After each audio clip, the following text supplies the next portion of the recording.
Today, we're talking with James Wade, who is one of the most compelling contemporary voices in Western and Southern fiction. A recipient of the 2026 Dobie Paisano Fellowship from the University of Texas at Austin and the 2026 Western Heritage Award for his novel Narrow the Road, Wade is also the youngest novelist to win 2 Spur Awards from the Western Writers of America.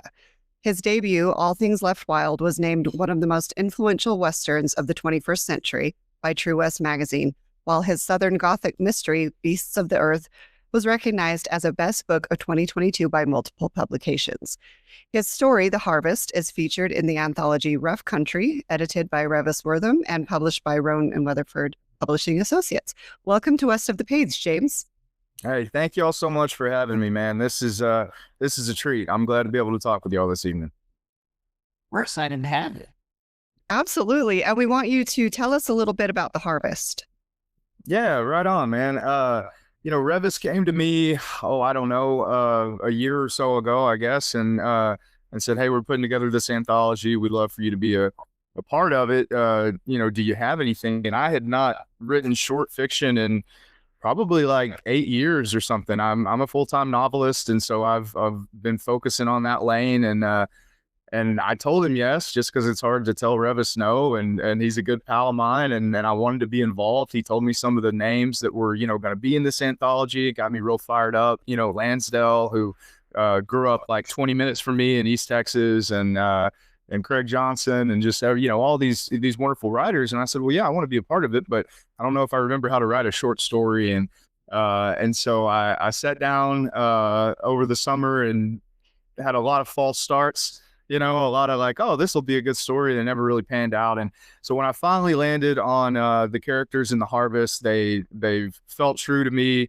The setting and place and tone all felt true. And so The Harvest essentially just follows a young man who is trying to take care of his brother's wife and daughter during the Great Depression. And unlike a lot of parts of the country, when it was an extreme drought, in East Texas, there was a lot of flooding.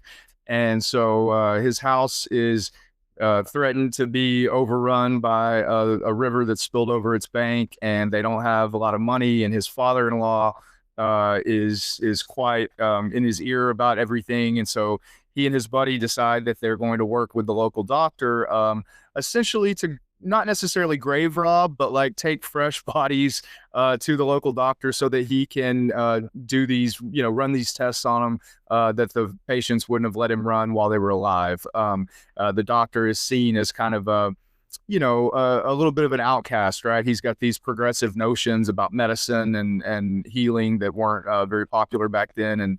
And so anyway, they come up with this scheme to make a little bit of money. And then when the father-in-law catches them, then our anti-hero, as it were, has to kind of make a decision as to how he's going to play that. And so that's kind of the nuts and bolts of it. And I won't ruin the ending, even though it's a pretty short story. Yeah, definitely don't ruin the ending. We want our readers to pick this up. Well, it's benefiting the U.S. Marshals. And so I was also wondering, what does that mean to you to be featured in this anthology that is benefiting the U.S. Marshals? Yeah, I mean, anytime that we can do something as writers, like I'm not good at a lot, right? But I'm pretty decent at writing. And so, if somebody asks me to like come help them build a house, I'll be like, hey man, I can hand you tools maybe, and I'll get the right one every now and then. But when somebody comes to me and says, hey, can you write something for a good cause? Oh man, I'm in. You don't have to ask me twice. So whether it's books for the brave that benefit, our men and women in uniform, or something like this for law enforcement. I mean, that's awesome, man. And of course, those guys play larger than life's characters in so much of the media that we as Western writers and readers consume, and so that's a little tip of our cap to that as well. But yeah, man, I'm always happy to help in any way I can. I'm sitting here thinking about all of the awards you've won. The Narrow Road just earned that Western Heritage Award, and you've won the Spur Award twice from Western Writers of America, which is so amazing. The Harvest feels really kind of Western and a little bit Southern and kind of dark a little bit. Oh yeah. So how do you see this fitting within that genre Western, which is kind of changing a little bit, and those boundaries are kind of stretching? Where do you feel this fits in that space? Yeah, that's a really great question, man. It's something that I don't ever think about until after I'm done writing. You know what I mean? And then I go like, oh, where kind of would this fit? I think I benefit a little bit from being in Texas, in that if I write something set in East Texas, it looks, feels, smells like a Southern Gothic story that would be just as at home in Alabama or something, and then much less likely to be called a Western. But for whatever reason, because I'm in Texas, people still kind of, they don't have to make as much of a mental leap to call it a Western. And so, I kind of let my publisher handle how they want to market it, and what the different buzzwords they want to use. I don't necessarily see myself as purely a Western writer or purely a Southern writer or any of that. I think if I'm purely anything, it's just a rural writer. Like, I'm always going to tell rural stories. I don't think I'll ever write a book that's set in a city. In large part just because I don't spend a lot of time in this. I mean, I lived in Austin for a while, but most of my life I've lived in rural areas, and that's usually where I spend my time, and that's usually what I feel connected to. In terms of like kind of the dark overtones of the harvest, that's right in line with everything I've written.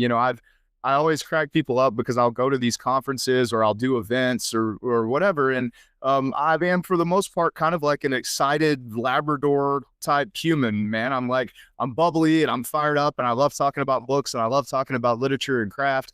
And they're like, how are you the one who wrote this very somber, very, existential, whatever. And I mean, I think it's just like, I don't know. I think that's just the two sides of my brain, right? Like, there's the one that can happily talk about everything, and then there's the one that really has to sit down and try to figure, some of life's grander questions out. Not that I've figured any of them out, but just the writing is a way to ponder it anyway. I usually end up with more questions than I started with, but I think writers, we find that if we do write dark, that we're expelling that darkness, and then we can go on and then be happy and bubbly again. right. So I totally hear you with that one. I was really intrigued by you talking about how you'll always be a rural writer. When I was in my undergrad, I took a class called Place in Literature, and we had to study the character of place in all of everything that we were reading. Yes. And it was amazing, and that class still haunts me, and I still definitely write about place, even if it's not in your face. I didn't mean to rhyme, but there we go. Place in your face. Yeah, I agree, Lindsay. I think for me, every novel, every short story, anything I've ever written, it really does start with setting and place. And while that can mean some of the obvious things like, where are you, what's the weather, what's the flora and fauna, all that stuff, I definitely also consider humans part of the ecology of place, right? Like, if I'm writing about someone in East Texas, they're going to sound different than someone in West Texas. If I'm writing about someone in New Mexico, they're going to sound different than someone in Louisiana. So I want to know how people talk. I want to know what they believe. I want to know what their corny little jokes are that the clerk tells you at the grocery store, or like how do they greet you at the gas station, like that kind of thing. Like, I want to get every little detail as accurate as I can, just so that the story feels more lived in as a whole. And so, yeah, and a lot of times, somebody will come up to me and go, where did you pull this phrase from? And I'm like, well, honestly, I didn't pull it from anywhere. I just remember my grandfather saying it, 25 years ago or something. So, yeah, I consider people part of place, but I definitely think that place and setting are such large parts of a story.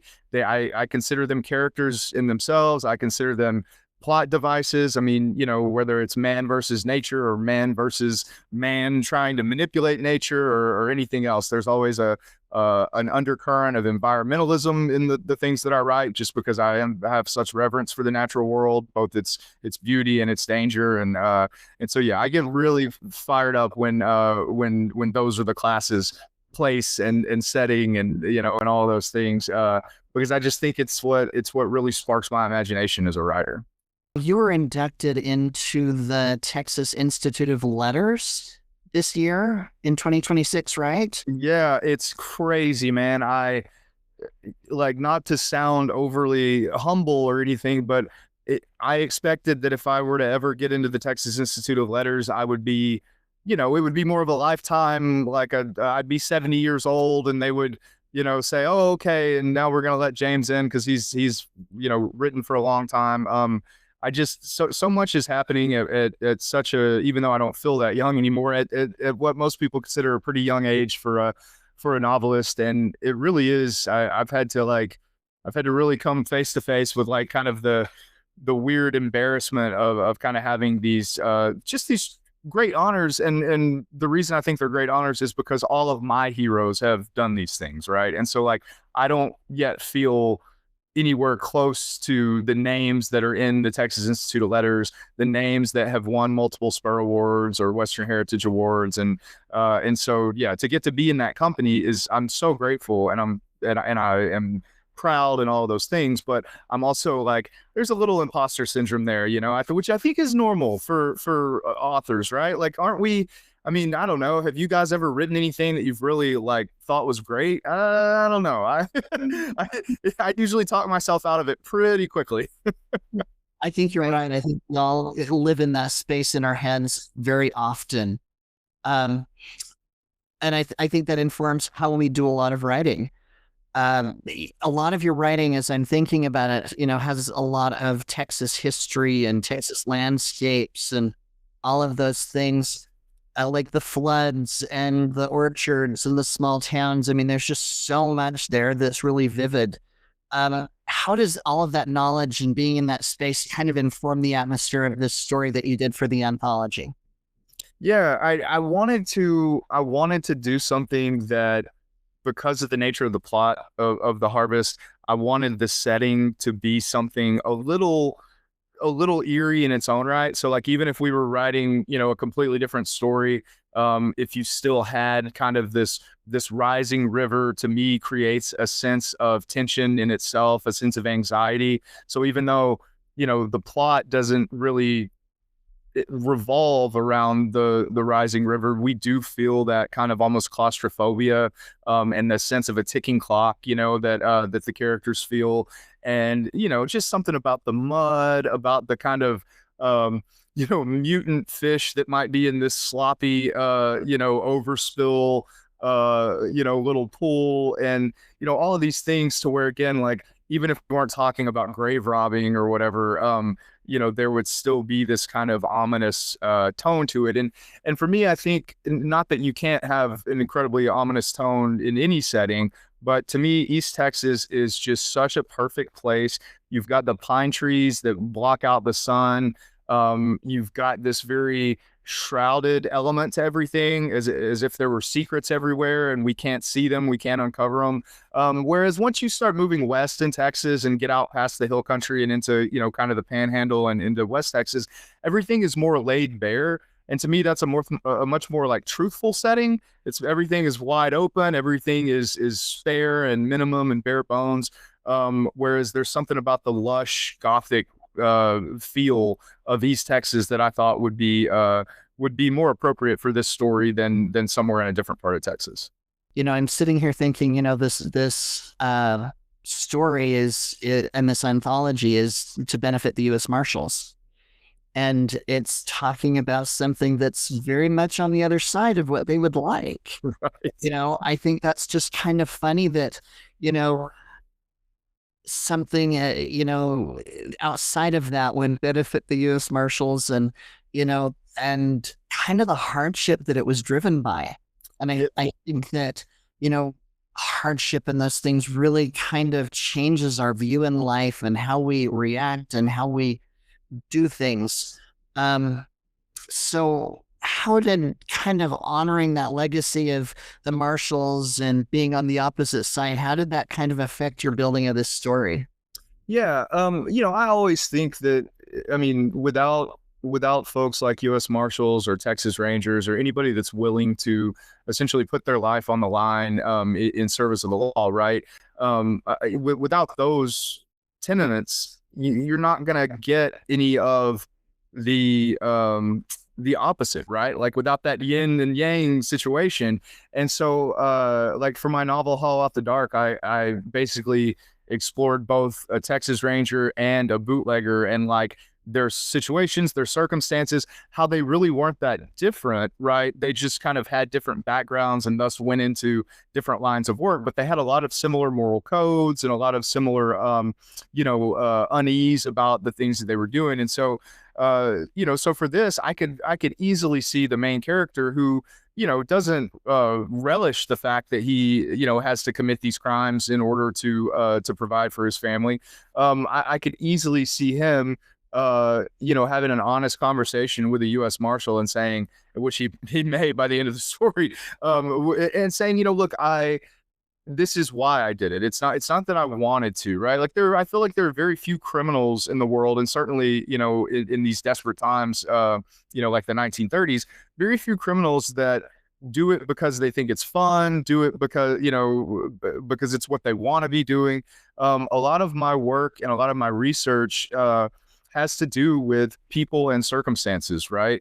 My students at Texas State, like we come in and we talk about a lot of their writing prompts in their first year is like has to do with where they've come from and how that shaped who they are. And I tell them I'm not here to convince you that you're not who you are, or to challenge you or anything, but I do want you to think about how you became the way you are, right? And so, I'm here in Texas, right? I'm in a rural conservative county in Texas. I could by percentage, right? I could guess like what religion you are. I could guess what political affiliation you are. If it's, somewhere like maybe Andrews County out in West Texas, I could guess that you probably have a family member that's in the oil field. Or if it's in East Texas, you probably have a family member that's in the lumber business or something like that, right? And you won't always be right, but you can get pretty close, right? And then you propose to somebody, but what if you were born in India? What if you were born in Iran or China, right? Like the fervent beliefs that you have that you believe are so solely and individually your own, you start to realize it really is kind of this like chance and fate and all these things, right? And so I think that a lot of times, and this is not a novel idea, other people have said it, but I think a lot of times the criminals and the cops are not necessarily always that different. They've just had these different backgrounds and therefore were set upon these different paths by circumstances beyond their control. Now, that's not to say that you can't take personal responsibility at a certain point in time, but that's kind of what I've always been fascinated by. Who and why do some people that come from a rough background, from a rough country or a hard country, why do they break bad versus those who were able to maintain, their inner moral code to keep them from doing those things? I've always been fascinated by that. I grew up, in poverty in East Texas, born in a trailer, the whole thing. And just statistically, I probably shouldn't be, a novelist, right? Like statistically, I should probably be in the oil field or the military or selling meth. I mean, that's just, again, if we're just looking at percentages. And so I'm always fascinated. Why did I get here? How did I get here? Was it something as simple as I liked reading books? Maybe so, but so I've always kind of explored those things in my characters. And so that was kicking around while I was writing this story. Actually, one of the stories that I kind of had a false start on, the main character was going to be a U.S. Marshal, but then he was going to kind of have to like go into a little bit of these murky situations that it's like, is he breaking the law or not? And I thought, you know what? Let's keep the fine folks at the Marshal Service out of these situations. We'll in this instance we'll just write about the criminal and we'll let the marshals take the proceeds and hopefully they'll be okay with that. So The whole time you were talking, I was just thinking about going back to that setting and place, because what you said that you say to your students, something about, what did you say? Something about who you are and where you come from. Mm-hmm. And I'm just like, wait, I took that class because that's what we really had to study. And it's just fascinating. And then you also mentioned how East Texas has the trees and it's a perfect setting for Southern Gothic. And I was like, oh my gosh, I took a class on the Gothic. And we studied Toni Morrison, beloved, Oh, very yes, Southern Gothic. yes. Yeah. But in my place class, this is a fun tie-in. We studied Flannery O'Connor, who is also Southern Gothic. Hmm. Absolutely. And so obviously Beasts of the Earth is going on my TBR. So Well, like, that's very kind of you. Love. but yeah, Neil, I love everything you're saying about place and people and where you come from. And that's, I just love it. I do think, sometimes folks feel defensive or uncomfortable or feel like they're being challenged if somebody, when I try to present the fact that it's like, no, like I'm not saying you're not who you are. I'm just saying there were a lot of outside factors that helped you become who you are, and you had to make decisions along the way too, and all of these things. And but sometimes that can be an uncomfortable, if for someone, who's, if they've made it to 18 or 20 and they've never thought about that, or they've never looked at that before, it can be a little disorienting. And I think so many young people, especially today, struggle with sense of self, right? And so maybe they want to distance themselves from where they come from. Sometimes that leaves them vulnerable to latching on to whatever is the thing, right now. And that's no better than just, being whoever someone told you to be, when you were born. And so it really is a lifelong journey to wholeness. And of course, I always try to emphasize the word wholeness and not happiness, right? I mean, we always talk about happiness, and that's great. And there are times when we should and will be happy, but it's unrealistic and not a very human thing to be happy all the time, right? We want to be whole because we're going to experience all the emotions. It's inevitable. And so rather than, going, oh God, no, I'm not happy right now. The world is ending. And it's like, no, like you're just unhappy for a sec. It's okay. Like that's part of being a human. And so I challenge young writers to get comfortable being uncomfortable, be okay with not being okay. And like, I think that's how we can really push ourselves into places on the page of extreme empathy and of kind of discovery. This story wrestles with faith and decay. And what I wanted to talk about was generational tension. Um, Yes.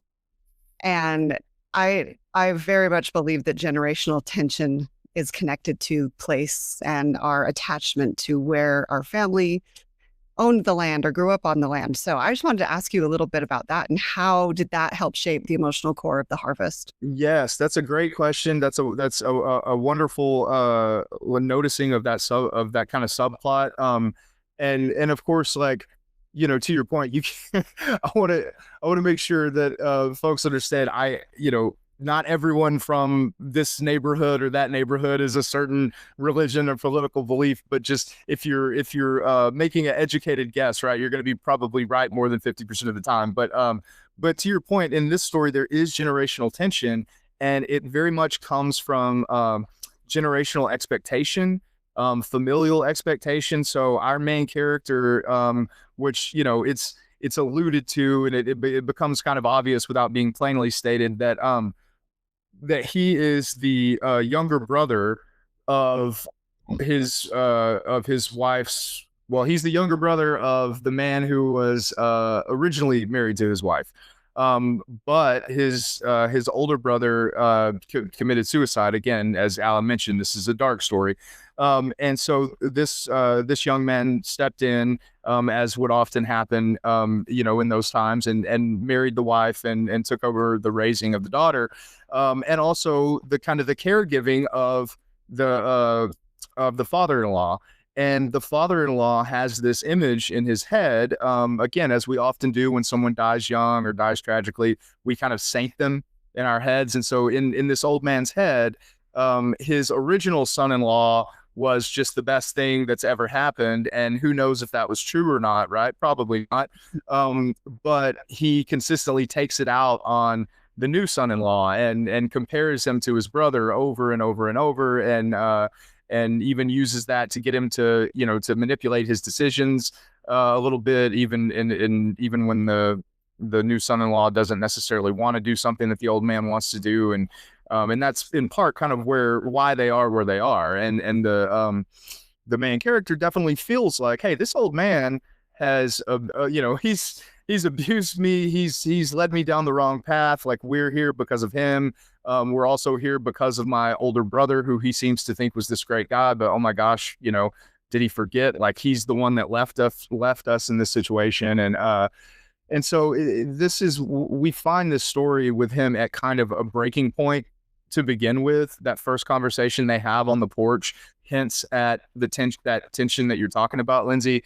And so then by the time that they're, kind of having the more climatic moment or whatever, we definitely feel the frustration and the anger and almost like the helplessness of the main character and his very few choices in how to deal with this old man.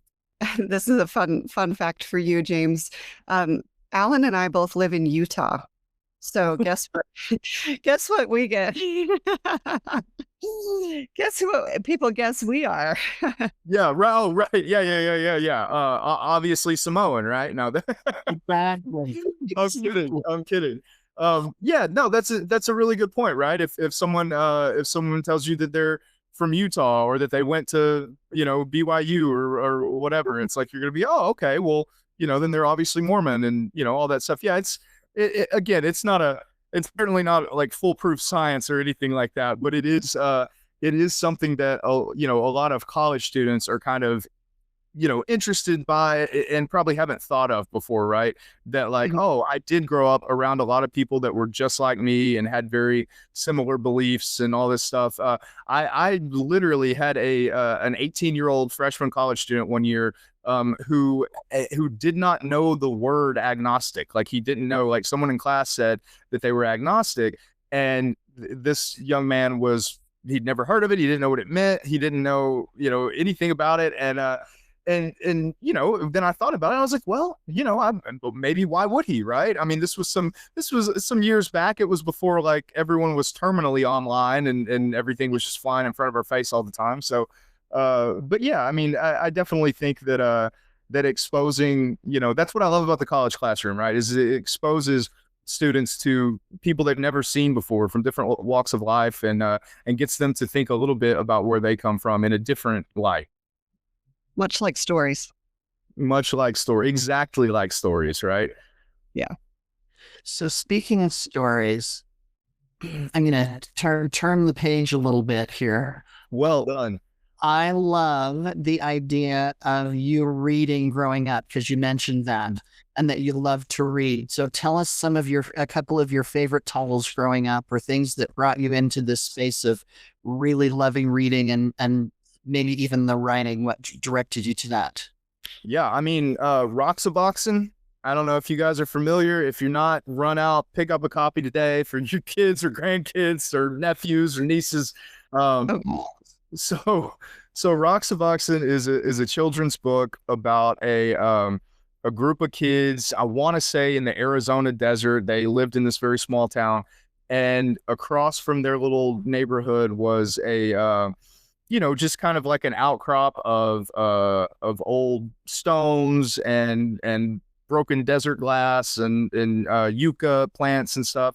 And so they would go out there and they called it Roxaboxen, and they would take rocks and they would make streets, just like lining the rocks, and then they would make a square with the rocks, and that would be somebody's house. And they built this whole little community, right? They had a jail if you were riding your stick horse too fast. They had a little graveyard for a lizard who died. But there were two things that were fascinating about it to me. The first thing is that it was a true story. And what happened is one of the girls from, Roxaboxen, had relayed this story to like her grandkids or something. And then her grandkids had gone out there and found, some remnants of the desert glass. And they wrote this story and found the illustrator for it and all this stuff. And then the second thing was that it just showed me, even at such an early age. I mean, I'm thinking I probably read it when I was like 5 or 6. It showed me at such an early age the power of imagination to transport you to different places, to take normal things and make them incredible, to transport you from different places. So if I was in, not to get into too much of a therapy session. But if I was in, you know, a situation or a place that I didn't want to be in, I could open that book and I could, you know, be transported to Roxaboxen, right? And I could feel safe there, and I could feel, you know, basically like oh, it sounds like my son needs to go to Roxaboxen right now. He's upset. But I could basically just change my whole world just, you know, through reading and through the imaginative process. And I think that's something that's really special about reading. You know, I am biased as a writer, obviously, but with a lot of mediums, like if we're watching Titanic, right? Like we all see the ship hit the iceberg, and it might elicit different emotions for us or whatever, but we all see the same image. If we're listening to, you know, Led Zeppelin, we might all like feel differently about the song, but we hear the same note. But with reading, you really are, as a writer, you're entering into like a collaboration with the reader, because when they read, they see the image in their head, and it's every reader is going to have a different image. Every single one. Our brains just don't work that way. Like I can't possibly see, no matter how descriptive my writing might be. Like if I say, you know, imagine a brown house with a red roof on a green hill, we could all imagine that, and it's going to be different. And we could bring in a million people, and it would be a million different ones. And so you really are entering into this collaboration to where you're telling the story as a writer, but then the reader is kind of filling in their own, you know, version of it. And which you know, people don't like to hear this sometimes, but again, it's not a negative thing. But like if you listen to an audiobook, that is a different experience than reading. It doesn't mean it's worse by any means, but now there's a narrator who is acting as a medium for your description, that you're for the image you see in your head is going to be based on where they put, how their voice sounds, where they put emphasis, you know, the way that they do it, because it's going to be different than if you were, you know, looking at a page or whatever. And so again, that's not worse by any means, but it's just different. And again, I think that's a very sacred pact that we get to have as writers and as readers. And I always, even as a young person, really admired that, and kept reading and kept reading. I was the only child, and so, you know, I did a lot of reading. I was definitely a bookworm, and by the time I got to high school, I had some wonderful English teachers who really, you know, pushed my love of reading and would give me books, you know, outside of the syllabus, and you know, let me come and talk to them about what I thought about it and everything. And so so yeah, you know, I was a high school kid reading Moby Dick and Faulkner and, you know, all this stuff. And it was just, I knew, I didn't think I would be a writer, just because growing up in East Texas, the publishing industry is something that happens in New York, and that feels really far away and all this stuff. But I knew that I would always be a reader, and I would always love books. And so I was fine with that. I was like, hey, man, give me my books. You know, this is one of like, I think 7 bookshelves my wife and I have for our ever growing book collection. And so the fact that it worked out to where I get to write them is just, man, like, forget it. There's nobody more blessed, man. It's funny you say that. And you mentioned Joe Lansdale, because I just interviewed him, and he basically said the same thing, was that I've been so blessed my whole life. I just have the best life. Yeah, So Joe was the first person. So like when I was in high school, I had never heard of Joe Lansdale. I was the editor of my high school newspaper, and so I thought, well, the only way that I'm going to write for a living is if I can be a journalist. And so I got a job at the Lufkin Daily News there in East Texas, and that was the plan. But later on, when fiction really started calling to me, I thought, God, I got to figure out, like, who can I even talk to put me on the right path here. And by that time I had heard of Joe, and I thought, well, shot in the dark, let's do it. And I sent him a message and said, hey, I'm a dumb kid that doesn't know anything about writing, but would like to, we grew up not far from each other. So maybe you'd help me out. He responded within like an hour and was like, let's go get sushi. I'll tell you anything you want to know. And we sat there, and he was so gracious, talked to me for like 3 hours, gave me advice, answered questions, like the whole deal. And I'll never forget that, because I mean, he was the very first person that was like, had actually made it, and that like a good example of like, oh, hey, he grew up, in Mount Enterprise, and like I grew up in Lufkin, and like, if he can do it, maybe I can do it. Right. And so he'll forever and always have, a spot in my heart. And so, yeah, I'm thrilled to be, in the same anthology as him. That's great. If you had told me, because this was in 2016, so that's 10 years ago. If you had told me 10 years ago that, like, yeah, you're going to be in the same anthology as this guy, I would have been like, no, maybe if we both got arrested one night, we'd be like on the same like police report or something. But I was actually just going to ask you, what does it mean to be, with him then in these anthologies? But you kind of already answered it. But. Yeah, it's ridiculous. His daughter Casey, whose debut novel is slated to come out later this year, I believe. She's with the same publishing house that I am, Blackstone Publishing, and Joe and I have been. We've missed each other a couple times, but at some point this year, I think we're supposed to do a Noir at the Bar event together. And so just to even be saying that kind of stuff, and it goes for Joe, but it goes for so many of these folks, right? Like there are tons of writers that I truly admire that are in this anthology, and others who are circling it, that are involved somehow, or that were, that'll be in the next round. And yeah, it's just, I'm like a kid in a candy store, man. I can't, I'm always grinning, and this is why, I just like, I get to do what I love to do. I get to be around people that I admire, and just like a college classroom, or just like any melding of people. Like, these are all people that are very different and come from very different walks of life and have different beliefs, but man, you get them all in a room and they are the best group of people, just so gracious to one another. They're all excellent writers. They all share information. Like if there's competition, then they keep it to themselves, because this is like, I've just never been around a more gracious group of people, and classy, like honestly, like classy in their own ways too. It just, I don't know, man. I love it. I think that what y'all have put together here is something really special. That's one of the things I love about the writing community, is that we're not really competing against each other. We're all creators. We're all just having a lot of fun, writing about crazy things and fun things and dark things, and just really, supporting one another and finding ways to, build up and help each other. So I love that about the community. So. Yeah, I'm with you. I really do think that, and you see this with some groups, but I think it's really strong with writers or any kind of artist, because like, I think we understand how delicate and difficult it is to create something, how scary it is to put yourself out there. And so yeah, like that's, to us, that's the brotherhood, so to speak, right? Like that's what bonds us, is that we've all taken that leap that we all know is very scary. And so we want to support each other in that, as opposed to competing or running anybody down. And my corny hope is that like, that can expand, right, to like just include like life itself. Like life itself is a delicate thing. It's a hard thing to put yourself out there, to get up in the morning and go through, the daily hardships that we have inevitably as humans. And I hope, and again, I know how idealistic or probably even naive this sounds, but like, my hope is that we can see that in other people as well, and give them that benefit of the doubt and that grace and stuff. I try to do it myself.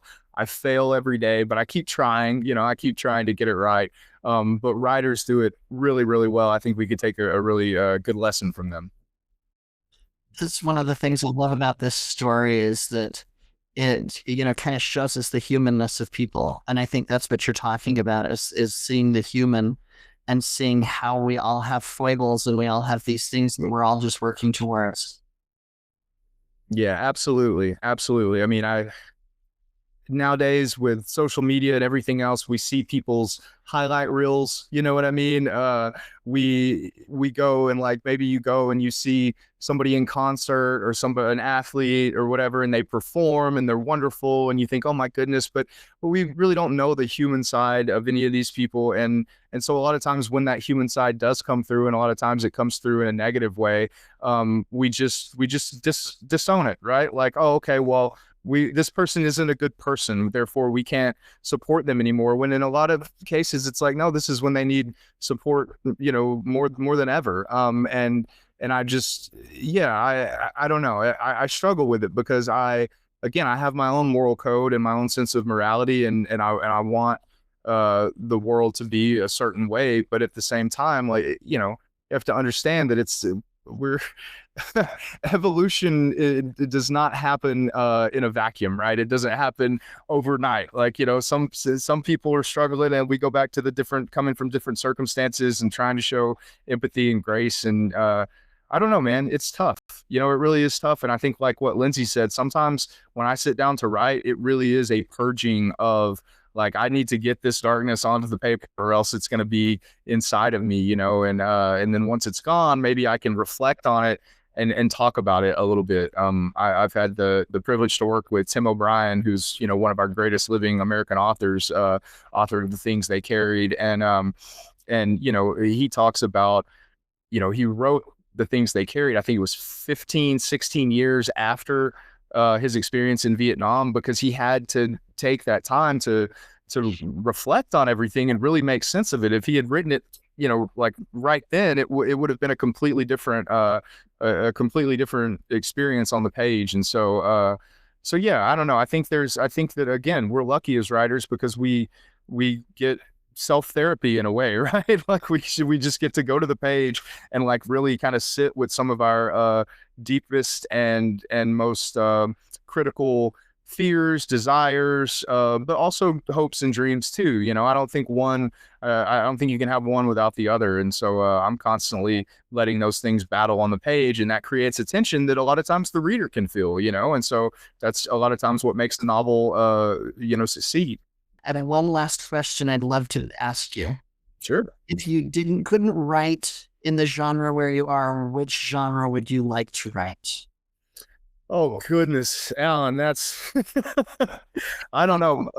I really am one of those people that I feel like I would be so lost if I tried to write in an outside genre. But I think I would probably I think I would try my hand at something like fantasy, even though the whole thought of world building and having, you know, hundreds of characters as opposed to, you know, maybe 10, that's very daunting. And I think it would probably take me as long as it's taking George R.R. Martin to finish his book. But I have noticed that there are some similarities in fantasy with some of the lyrical and more literary minded language that's used, and even some of the kind of archaic language that I'm drawn to sometimes, like that biblical style, Cormac McCarthy style language will crop up sometimes in fantasy. So maybe I could try my hand there, but I really think I would probably just work on like one book until the day I died, and it probably wouldn't be finished. So hopefully I never have to change. But thank you, Alan. I'm going to get no sleep tonight. I'm just going to be thinking, what if I have to write something different? I'm so glad I can create some tension for you. Well, awesome. Thanks so much for joining us today. Of course. Y'all are wonderful. Thank you so much, guys.